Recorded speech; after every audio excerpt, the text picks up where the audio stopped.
Guntur KL యూనివర్సిటీలో లిపి dot game యాప్ను ఘనంగా ఆవిష్కరించారు. ఈ కార్యక్రమానికి ముఖ్య అతిథిగా ప్రవచనకర్త మంచికంటి వెంకటేశ్వరరావు హాజరయ్యారు. నేటి తరం యువతీ యువకులు మహాభారతం నుండి జీవిత పాఠాలు నేర్చుకోవాలని ఆయన సూచించారు.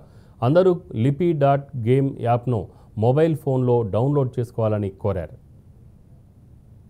గేమ్ అన్నది యాప్ ఏంటంటే మాకు అనిసంగరాజు విద్యాసాగర్ గారని యూఎస్ నుంచి ఆయన నేను చేయాలనే ఉద్దేశంతో ముందుకు వచ్చారు. దానికి సంబంధించిన కంటెంట్ అంతా కూడా తెలుగులో మహాభారతాన్ని అందరికీ అర్థమయ్యేది తెలుగులోను ఇంగ్లీష్లో కూడా మేము రాసి రేపు ఆల్ ఇండియన్ లాంగ్వేజ్లో కూడా దాన్ని స్టార్ట్ చేయబోతున్నాము. ఇవాళ ఈ యాప్ రిలీజ్ అవుతున్న సందర్భంలో నెక్స్ట్ రేపటి నుంచి ఆండ్రాయిడ్ ఫోన్లో కానీ లేకపోతే మన యాపిల్ ఫోన్లో కానీ ఎలాగైనా డౌన్లోడ్ చేసుకోవచ్చు. ఈ మహాభారత కంటెంట్ అంతా కూడా చిన్నపిల్లలకి, యూత్కి, పెద్దవాళ్ళకి ముగ్గురికి కూడా అందుబాటులో ఉండేలాగా. ఎందుకంటే మన భారత యొక్క భాషల్లోనూ మనకు అన్ని రకాల గ్రీక్ పురాణాలు ఉన్నాయి. దీని ద్వారా పిల్లలు నేర్చుకుని దీని ద్వారా ఎన్నో రకాలుగా వాళ్ళు మానసికంగా కానీ ఫిజికల్ వాళ్ళు అన్ని రకాలుగా వ్యక్తిత్వంగా వికాసంలో కానీ అన్నిటికీ ఉపయోగపడుతుందని ఆశిస్తూ ఈ యాప్ రిలీజ్ చేసాం.